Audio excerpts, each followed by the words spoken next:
Welcome to Viewpoints, Mr. Jayasuriya. Now, what are your expectations of the now open Kattunayake Expressway? Do you think that it will have a significant impact on the traffic to and from the city? On the day that it was opened by His Excellency the President, on the same day, I like to try it out myself. So my wife and I, with my son and his wife, we did a run to Kattunayake Airport and back, and we timed it.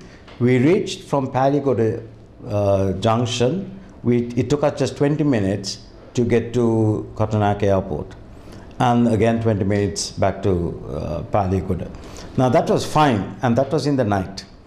But I am very happy about the expressway because it gives you mental relaxation and relief when you have to take a flight to leave the country, or when you come after a long haul flight and you come so tired. And sometimes what happens is the flight is 3 hours, but getting from Kattunayake to Colombo takes 4 to 5 hours. So that problem has been overcome, and I think it is a good thing. The only concern I have is that on a normal working day, especially during rush hours, getting from Kattunayake to Palikode is fine in 20 minutes, but getting from Palikode Junction amidst the rest of the normal traffic, getting to other places of Colombo is going to have a bit of a problem. Now, a recent report claims that duty-free shopping facilities will be open at the Mattala International Airport in the next few weeks. Now, will this persuade travelers to travel via the southern airport? We have duty-free in Colombo as well.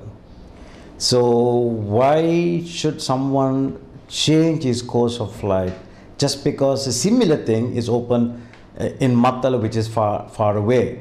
Now, if you come to Kattunayake and collect your duty-free items from the Kattunayake airport, and you come, say, to Colombo, Navala, Nugegoda, wherever you want to travel to, you have that much of cost. But if you buy your duty-free items in Mattala, and by the time you travel, pay your hiring charge from Mattala to Colombo, you have to add that travel cost also to the duty-free that you bought.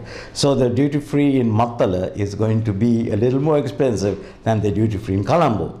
Having said that, it's not the duty-free, I would say, but having a second airport in a country, international airport in a country, is a good thing. I know a lot of people criticize the Mattala airport, but personally I think it is a good thing to have an airport like that, for the reason that if there is a disaster or some problem in Colombo airport, we always have an alternative for landing and taking off out of Mattala.